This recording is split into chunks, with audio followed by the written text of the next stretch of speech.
तो चलो परासरण दाब में देखो। परासरण दाब में कल आपको बताया गया कि यह एक बर्तन है, ठीक, जिस बर्तन में एक अर्ध पारगम्य झिल्ली क्या है लगाई गई, एसपीएम, जिसको सेमी परमिएबल मेम्ब्रेन कहते हैं, ठीक। और इसमें देखिए, इसमें जो हमारा विलयन भरा गया है, कौन सा विलयन रहेगा?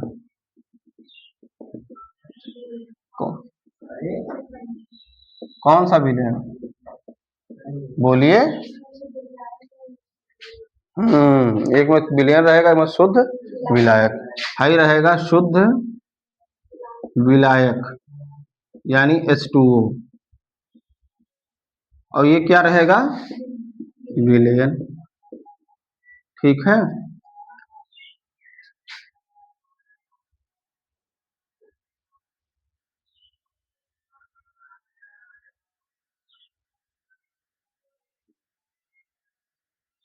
ये हमारा पिस्टन लग गया है, ठीक ना।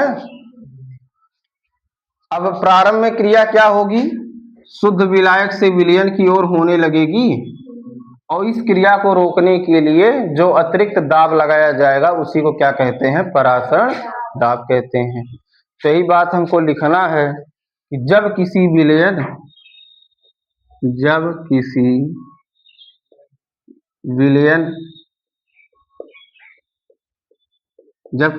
तथा शुद्ध विलायक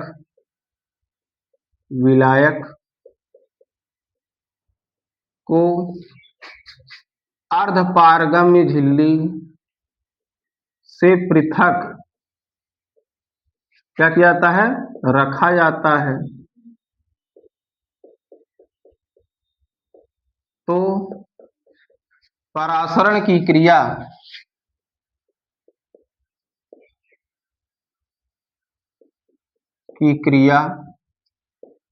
किधर को होती है? शुद्ध विलायक से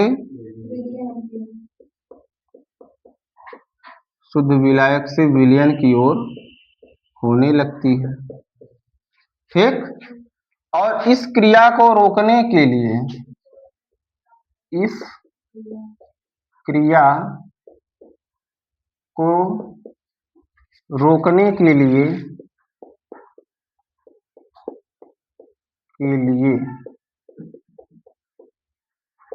जो दाब लगाया जाता है उसी को कहते हैं परासरण दाब, ठीक, परासरण दाब कहते हैं। यानी जब किसी विलयन तथा शुद्ध विलायक को एक अर्धपारगम्य झिल्ली द्वारा पृथक करके रखा जाता है तो परासरण की क्रिया शुद्ध विलायक से विलयन की ओर होने लगती है, और इस क्रिया को रोकने के लिए जो अतिरिक्त दाब लगाया जाता है उसे ही परासरण दाब कहते हैं, ठीक है। तो परासरण दाब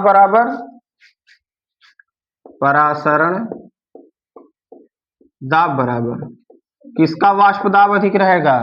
शुद्ध विलायक का। शुद्ध विलायक का वाष्प दाब माइनस विलयन का वाष्प दाब,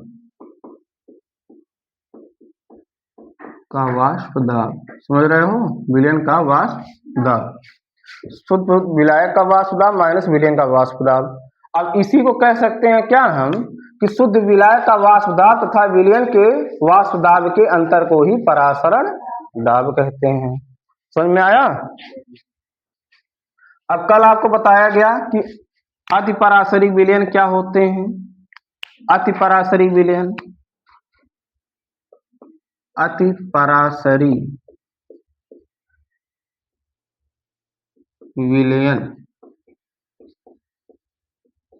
कल दिव्या लिख दी थी परासरणी।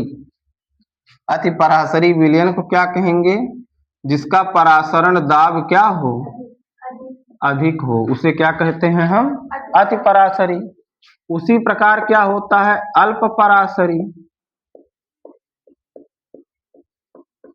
अल्पपरासरी विलयन, जिसमें क्या हो? परासरण दाब कम हो। ऐसे विलयन का परासरण दाब क्या हो? जिस दो विलयनों में से जिस विलयन का परासरण दाब अधिक होगा उसे हम क्या कहेंगे? अतिपरासरी विलयन। तथा दो विलयनों में से जिसका परासरण दाब कम होगा उसको क्या कहेंगे? अल्पपरासरी विलयन कहेंगे। इतनी बात हमारी हो गई थी, है ना। इसमें नोट में जानिए, नोट में एक चीज और लिखनी रहेगी। नोट में नोट विलयन, नोट में सांद्र विलयन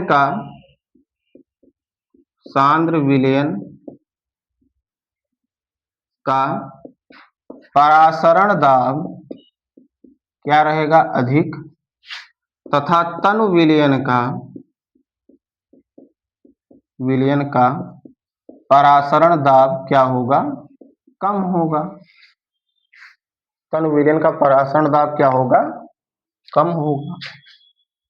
अगर मान लीजिए कोई ऐसा विलयन दे दिया गया, एक आपका सांद्र विलयन है, दूसरा आपका तनु विलयन है, तो उस स्थिति में पूछा जाए कि किसका परासरण दाब अधिक होगा, तो आप ये बताएंगे कि सांद्र विलयन का परासरण दाब अधिक होगा और तनु विलयन का परासरण दाब कम होगा। ठीक है।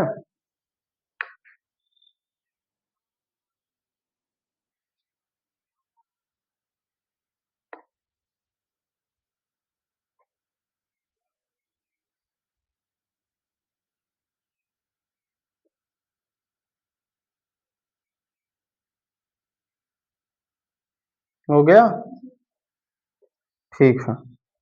अब इसके बाद जो हमारी हेडिंग रहेगी वो रहेगी व्युत्क्रम परासरण। क्या रहेगी, व्युत्क्रम परासरण।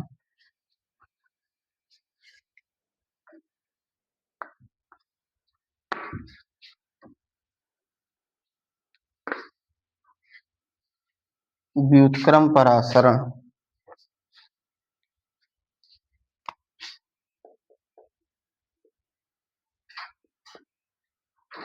क्रम परासरण, जिसको कहते हैं रिवर्स ऑस्मोसिस। क्या बोलते हैं, रिवर्स ऑस्मोसिस।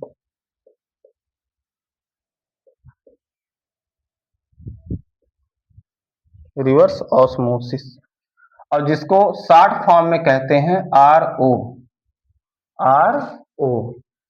RO का पानी पीते हो ना, हाँ? कहते हैं ना RO का पानी बड़ा अच्छा होता है। अरे RO पानी है, RO पानी ठंडा है। बारात वरात में जाते हैं, उसके बाद बढ़िया बढ़िया खाते हैं, उसके बाद RO का पानी एकदम बढ़िया ठंड गिलासी में गटक जाते हैं, तो कहते हैं अरे RO पानी है कि नहीं। लेकिन RO की पनिया बनता कैसे है, यह तो बात है।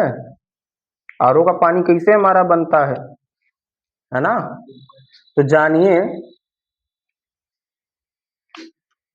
कि RO जो होता है उसमें दो टंकी होती है। क्या होती है, दो टंकी होती है। एक में हमारा क्या रहता है, शुद्ध जल उपस्थित रहता है। ठीक, शुद्ध जल उपस्थित रहता है। और भाई दूसरे वाले में जो हमारा है, इसी चित्र में समझ लीजिए, अशुद्ध जल होता है। अशुद्ध जल होता है, एक में शुद्ध जल, एक में अशुद्ध जल। ये शुद्ध जल आपको मिलता है। तो आपको भी पता है कि जब परासरण की क्रिया होगी तब किसमें होगी, शुद्ध जल से अशुद्ध जल की ओर होगी ना। क्योंकि शुद्ध जल में क्या होगा, कणों की संख्या कम, अशुद्ध जल में अधिक होगी। तो जिसकी कणों की संख्या कम रहेगी उसकी ऊर्जा का मान उतना अधिक होगा, उतनी ही ज्यादा इस पर वाष्प दाब लगाएगा इस अर्धपारगम्य झिल्ली पर। तो शुद्ध जल क्या होगा, अशुद्ध जल में बदलने लगता है। लेकिन तुरंत जब हम लिथियम लगाते हैं, बटनिया बस ऐसे चालू कर देते हैं, जिसको कहते हैं टीप देते हैं, तो तुरंत इका पिस्टनवा उसके ऊपर दाब आरोपित करता है। क्या करता है, दाब लगाता है। और जब अशुद्ध जला पर दाब लगाता है तो यह परासरण की क्रिया क्या होती है, दाब अधिक होने के कारण परासरण की क्रिया क्या हो जाती है, अशुद्ध जल से शुद्ध जल की ओर होने लगती है। किसमें होती है, अशुद्ध जल से शुद्ध जल की ओर होने लगती है। और यहीं पर जो है दिव्या टोटी से पानी रोक लेती है। समझ रहे हो, होता है तो पाइप से पानी निकलता है। कौन से, पतली सी पाइप लगी रहती है। हाँ, तो जब इसमें ओवरफ्लो हो जाएगा अशुद्ध जल में, अशुद्ध जल में जैसे जब शुद्ध जल में बदलते हैं तो ये शुद्ध जल में बदलने लगा, तो जो इसके गंदगी वाले जो कण होंगे ये अशुद्ध जल में ही तो रहेंगे, तो ये अशुद्ध जल से वो बाहर निकलने लगते हैं। समझ में आया? तो ये कहलाता है हमारा व्युत्क्रम परासरण। तो लिखेंगे कि शुद्ध जल व अशुद्ध जल को अर्धपारगम्य झिल्ली द्वारा पृथक करके रखा जाता है। ठीक, तो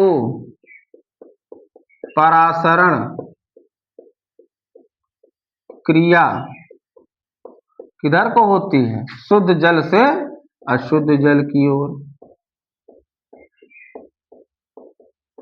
अशुद्ध जल की ओर, जल की ओर। लेकिन पिस्टन द्वारा दाब लगाने से यह क्रिया क्या हो जाती है? उल्टी हो जाती है, यानी अशुद्ध जल से शुद्ध जल की ओर, शुद्ध जल की ओर होने लगती है। ठीक है, यानी अशुद्ध जल से शुद्ध जल की ओर होने लगती है। और इस क्रिया को ही क्या कहते हैं? RO कहते हैं, यानी व्युत्क्रम परासरण कहते हैं या रिवर्स ऑस्मोसिस कहते हैं। बोलिए, सबको समझ में आया कि नहीं आया? जिसको ना आया हो दोबारा पूछ सकता है।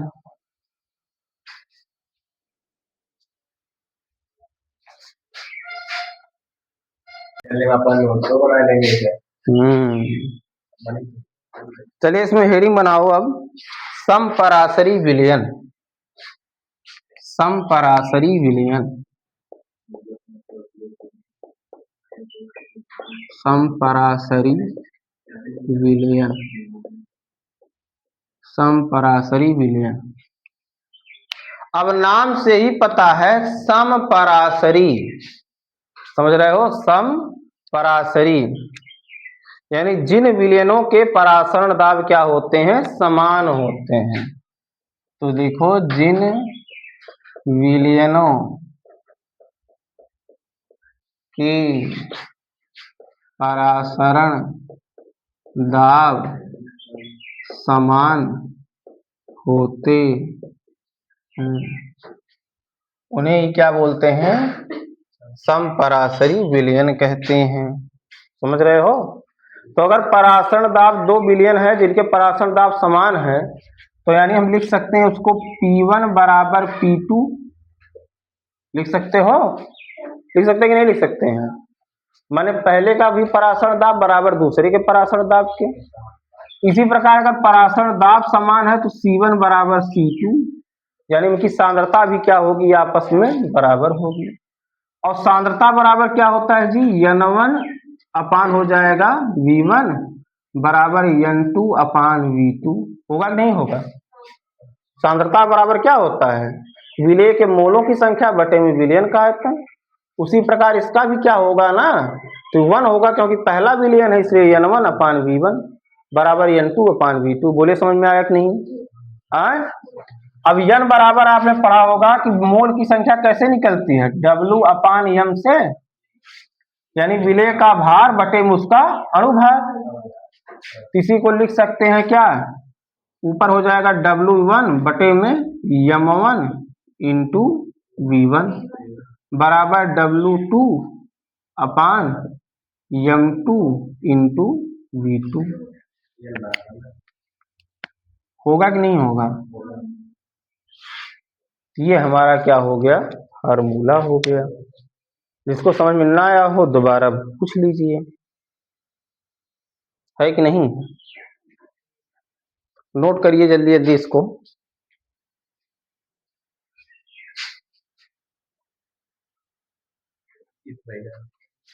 तो हमको जान ही रहे हो, किसी बैल में पढ़ाते हैं पहले हम 10 मिनट बतियाते हैं, उसके बाद पढ़ाएंगे 5 मिनट, उसमें हमको सम सोच होने में लगेगा, 10 मिनट पढ़ाएंगे। इसमें देखो आगे है वांट हाफ गुणांक, वांट हाफ गुणांक, वांट हाफ गुणांक को स्मॉल आई से प्रदर्शित करते हैं, है ना। तो आई बराबर फार्मूला होता है संगुणन या वियोजन के बाद कण, वियोजन के बाद कण। अब बटे में क्या होता है, संगुणन या वियोजन से पहले कण या वियोजन से पहले कण, समझ रहे हो, संगुणन या वियोजन से पहले कण। अब इसमें जानिए संगुणन क्या होता है और वियोजन क्या होता है? संगुणन माने होता है टूटना और वियोजन माने क्या होता है, आपस में जुड़ जाना। जैसे मान लीजिए अगर संगुणन बात किया जाएगा, इसके लिए आई का मान जैसे NaCl होता है, आपको पता है Na पॉजिटिव और Cl निगेटिव। अब बताइए संगुणन या वियोजन हुआ है ना, यहाँ पे वियोजन हुआ है कि नहीं हुआ है, 2 टुकड़े वियोजित हुआ है। तो वियोजित होने के बाद कितने कण हैं इसमें, बोलिए 2 कण है ना, तो 2। और संगुणन वियोजन से पहले कण कितने थे, एक साथ थे ना, तो बटे में 1 बराबर आ जाएगा आई का मान 2। बोले समझ में आया कि नहीं आया। इसी प्रकार CaCl2 का देख लो, CaCl2 का, अब CaCl2 का क्या होगा, Ca positive plus Cl negative plus Cl negative, देखिए 3 है ना, तो क्या हो जाएगा 3 बटे में 1 बराबर 3, समझ रहे हो, ये क्या हो गया, आई हो गया। हाँ, तो इसको हम आदर्श विलयन समीकरण में अगर रख देंगे तो क्या हो जाएगा, PV बराबर आई NRT। इस सूत्र को कहा जाता है ब्रह्मास्त्र सूत्र, ब्रह्मास्त्र। ये हर जगह आप इसको लगा सकते हैं, जहां न समझ में तहां ठोक दिया लग जाए, ठीक है। समझ रहे हो नहीं समझ रहे हो, समझ रहे हो, नोट करिए फटाफट। यहीं पर ये चैप्टर हमारा खत्म होता है। अब परासरण दाब के हमको न्यूमेरिकल्स केवल करने हैं, न्यूमेरिकल्स कर लीजिए, बस काम खत्म। भी कम आए,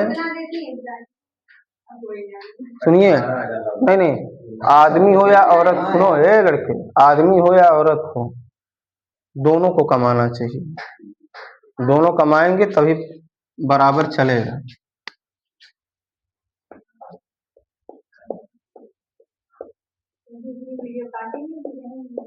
कट जाता है।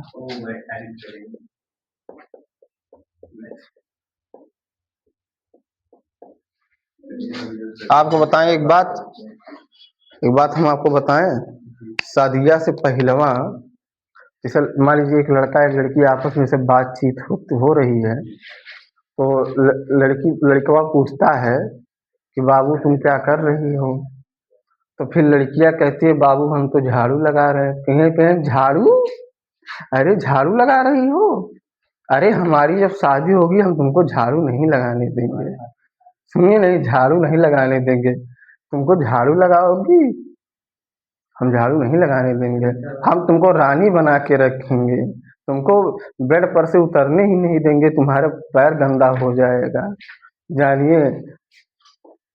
क्या लोग कहते हैं कि नहीं कहते हैं। लेकिन जैसे सदियां हो जाती हैं वैसे लड़कियों का हकीकत समझ में आ जाता है और लड़कों का हकीकत समझ में आ जाता है, दोनों में क्या होता है, समझ रहे हो। इसलिए जो है ये सब चीजें केवल कहने की बातें होती हैं। तो देखिए ये परासरण दाब के नियम, ठीक है, परासरण दाब के नियम। एक वैज्ञानिक है, कौन है, एक वैज्ञानिक जिनका नाम है वांट हाफ, ये दिमाग से पहले में हाफ हो गए। ये बड़ा नमो कह दिए कि हम वांट हैं, दूसरे हाफ हैं। समझ रहे हो? वांट मतलब क्या होता है? चाहना।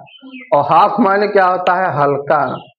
यानी दिमाग से जो हल्का रहता है वो हाफ होता है, और वांट माने क्या होता है? चाहना। इन्होंने क्या कहा? एक सिद्धांत दिया। क्या दिया? सिद्धांत। और उस सिद्धांत को कहा गया कि तनु विलयन का सिद्धांत। तनु विलयन का सिद्धांत। सब कहें अच्छा बबुआ ठीक है, तनु विलयन का सिद्धांत तो हम मान लिए, लेकिन अब तनु विलयन के सिद्धांत के अंतर्गत है क्या?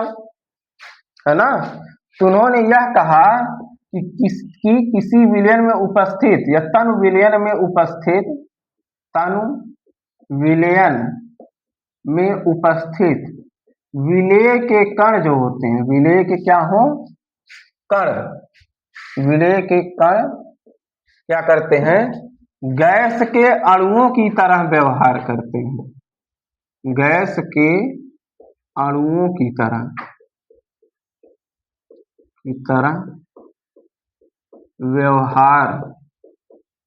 व्यवहार करते हैं। कैसे करते हैं? गैस के अणुओं की तरह व्यवहार करते हैं।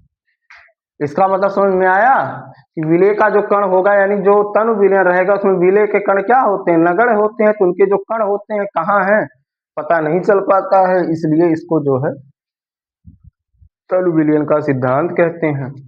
इनका जो पहला नियम है, नंबर एक बायल वांट हाफ का नियम। बायल वांट हाफ का नियम। बायल, कुछ लोगों को पता चल रहा होगा पायल, लेकिन इनका नमो है बायल। वो हम सोच रहे हैं, है ना?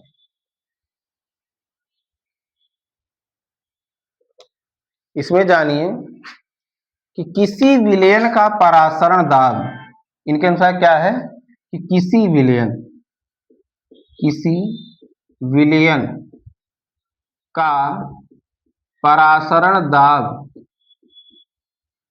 उस विलयन की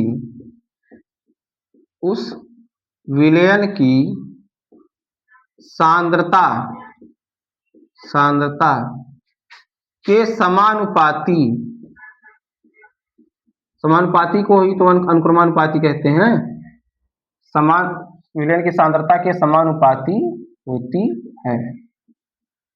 ठीक है? तो किसी विलयन का परासरण दाब उस विलयन की सांद्रता के समानुपाती होती है।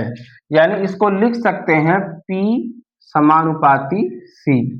सांद्रता को किससे प्रदर्शित करते हैं? C से। किससे प्रदर्शित करते हैं? C से। इसके बाद दूसरे हमारे बबुआ दूसरा नियम आ जाता है, जिसको कहते हैं चार्ल्स वांट हाफ का नियम। समझ रहे हो? चार्ल्स वांट हाफ का नियम। और ये जो नियम बताया गया, ये स्थिर ताप पर बताया गया, याद कर लीजिएगा। स्थिर ताप पर यह नियम दिया गया है। ठीक है? समझ रहे हो कि नहीं समझ रहे हो? इसमें लिखिए चार्ल्स वांट हाफ का नियम। दूसरे जो हमारे हैं चार्ल्स बाइबेज को ना समझिएगा, कंप्यूटर के जनक। चार्ल्स वांट हाफ का नियम। इनके अनुसार क्या? स्थिर सांद्रता पर क्या होती है? जिसमें सांद्रता स्थिर हो, स्थिर सांद्रता पर किसी विलयन का परासरण दाब उस विलयन की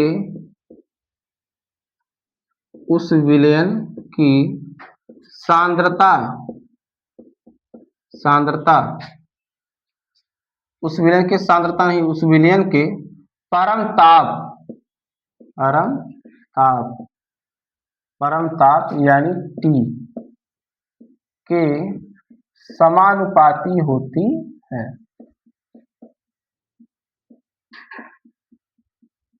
समानुपाती होती है, यानी इसको लिख सकते हो P समानुपाती T। P समानुपाती क्या हो गया? T हो गया। ठीक। तीसरा सामान्य विलयन समीकरण। तीसरा है सामान्य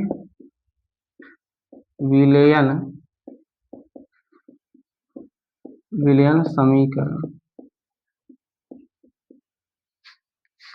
तो इसमें क्या है? उपर्युक्त नियमों को संयुक्त करने पर, उपर्युक्त नियमों को संयुक्त करने पर इसको लिख सकते हैं P अनुक्रमानुपाती C इंटू T। लिख सकते हैं ना, संयुक्त कर दिया गया C T। अब यहां से क्या है, इसको हटाएंगे तो P बराबर R C T। P बराबर क्या हो गया? R C T। अब सांद्रता बराबर क्या होता है? N अपान V होता है। क्या होता है? N अपान V। तो यहां लिख देना, जहां C बराबर होता है N अपान V, इसको अगर यहां रखेंगे C की जगह पर, तो P बराबर R N T अपान V होगा। V यहां गुणे में आ गया, तो PV बराबर NRT। PV बराबर NRT। यही आदर्श विलयन समीकरण है, और इसी को आप लोगों ने 11 में पढ़ा है, गैस का समीकरण। पढ़े कि नहीं पढ़े हैं? बोलो। जहां लिखना चाहो तो लिख देना, जहां N बराबर क्या होगा? विलेय के मोल होंगे। क्या होंगे? विलेय के मोल। और यहां पर हो गया R का मान निश्चित होता है 0.0821। 0.0821, ठीक है, 0.0821 लीटर एटीएम मोल केल्विन इनवर्स। लीटर एटीएम मोल केल्विन इनवर्स। लीटर एटीएम मोल केल्विन इनवर्स, ठीक है।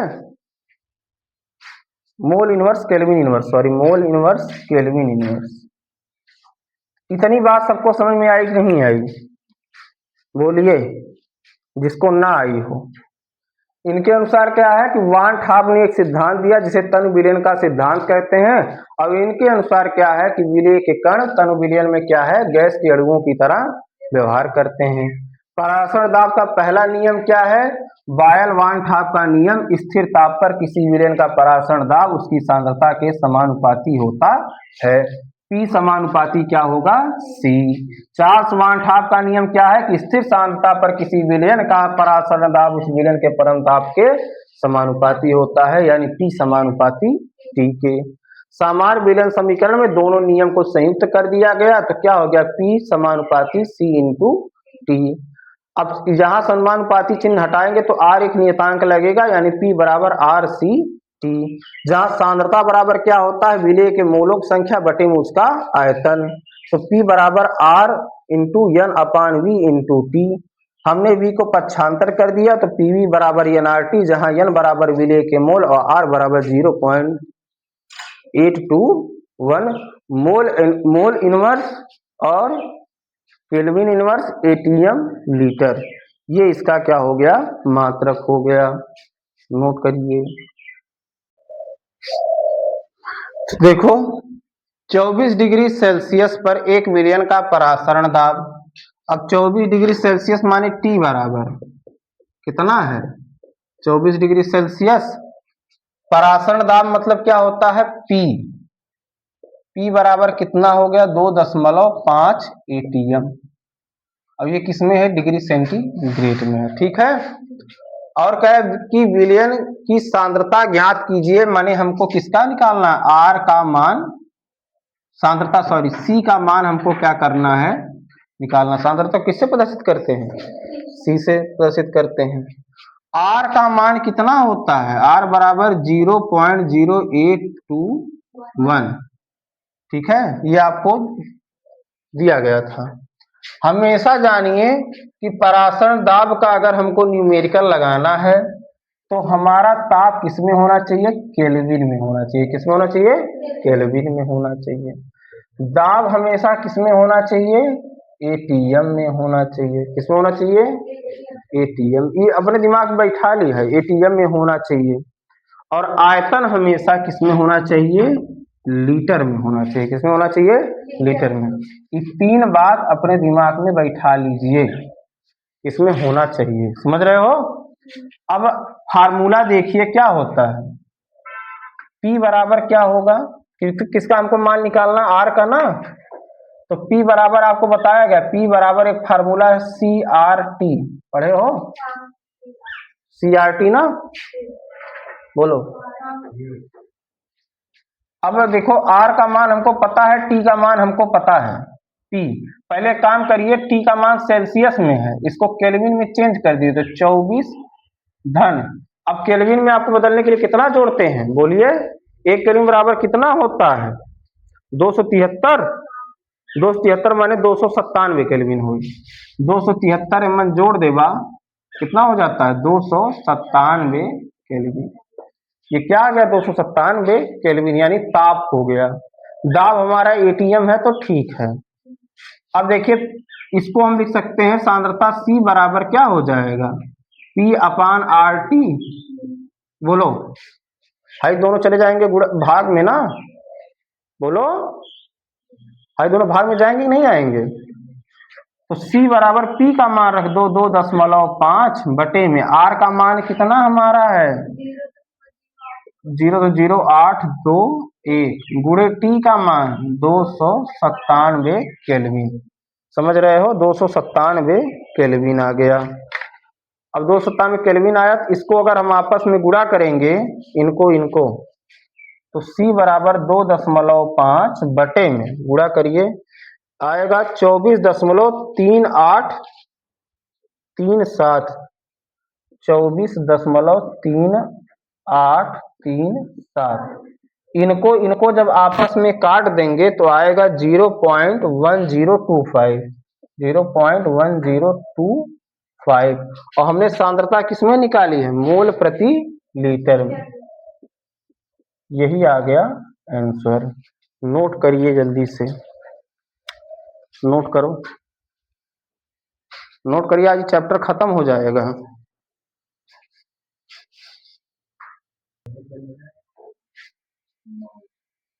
चलो यहाँ देखो, शर्करा का देखिए 342% है ना, कितना है, 342% विलयन में। कितना, 3 ग्राम विलयन संपरासरी है, अज्ञात यौगिक। अच्छा ठीक है, देखिए 2 विलयन है, एक शर्करा का विलयन है, एक कार्बनिक यौगिक का है।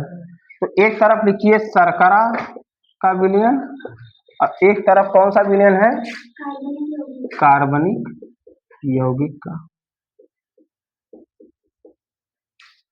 शर्करा वाले में देखिए इसका भार आपको दिया है कितना, 3.42%, यानी W1 बराबर दिया है 3.42। इसको मान लीजिए क्या है, ग्राम में है, प्रतिशत क्या है, ग्राम में है। और कह रहा है कि अज्ञात कार्बनिक यौगिक के 3% विलयन के साथ संपरास है। 3% विलयन माने क्या है, 3 ग्राम, यानी W2 बराबर आ गया कितना, 3 ग्राम। ठीक, इसमें आयतन यानी V1 का मान कितना होगा, V1 का मान लीजिए 100 ml या 1 लीटर। 1 लीटर लिखोगे चाहे 100 ml, जो चाहे वो लिखो, कोई 1 लीटर लिखबा, वही लिख लीजिएगा, कोई दिक्कत नहीं, वो तो आप मान रहे हैं, कोई वो थोड़ी ना है। इसमें कह रहा है कि इसका M1 का मान आपको दिया है शर्करा का 342, है ना, बोलो 342। और अज्ञात यौगिक का अनुभार ज्ञात करना है, यानी M2 का मान हमको क्या करना है, ज्ञात करना है। आपने समपराशरी विलयन का फार्मूला पढ़ा है, W1/M1 इंटू E1 बराबर W2/M2 इंटू E2। अब W1 का मान 3.42 बटे में M1 का मान 342 गुणे में 100, ठीक। यहाँ बराबर W2 का मान 3 बटे में M2 का मान पता नहीं है, गुणे में 100। अब यहाँ देखिए क्या हो गया, कई अंक पे दशमलव है, 2 अंक पे है, 2 अंक पे है ना, तो हर में कह दी 100 से गुणा, 100 से गुणा कर दो, तो ये 342 से 342 कटा, इधर 100 से 100 कटा, तो बराबर आ जाएगा इधर कितना, 1/100, 3 बटे में M2 तिरछा गुणा M2 बराबर 300, यही आ गया आंसर। बोलिए आया सबको समझ में? आज यही ये चैप्टर आपका खत्म होता है। कल से हम लोग कौन सा चैप्टर पढ़ेंगे, वैद्युत रसायन, फर्स्ट का दूसरा चैप्टर वैद्युत रसायन, और इसे एकदम बढ़िया से पढ़ेंगे जैसे इसको हमने पढ़ा है। हमारे कितना कोई नहीं डरता है शादी विवाह की, जान लीजिए, हम बहुत डरते हैं। अभी जो बिहार के जो शिक्षक हैं उनका नाम जानते हैं, कौन थे बिहार के शिक्षक जिनका चल रहा है इसमें विवाद, एक तो खान सर हैं, एक रोशन आनंद सर। रोशन आनंद सर जी को जब क्लास में सब लड़कियां मिल करके कहती हैं कि सर जी आप शादी कर लीजिए, तो क्या कहते हैं जानते हैं, वो एक का जवाब देते हैं बहुत बढ़िया।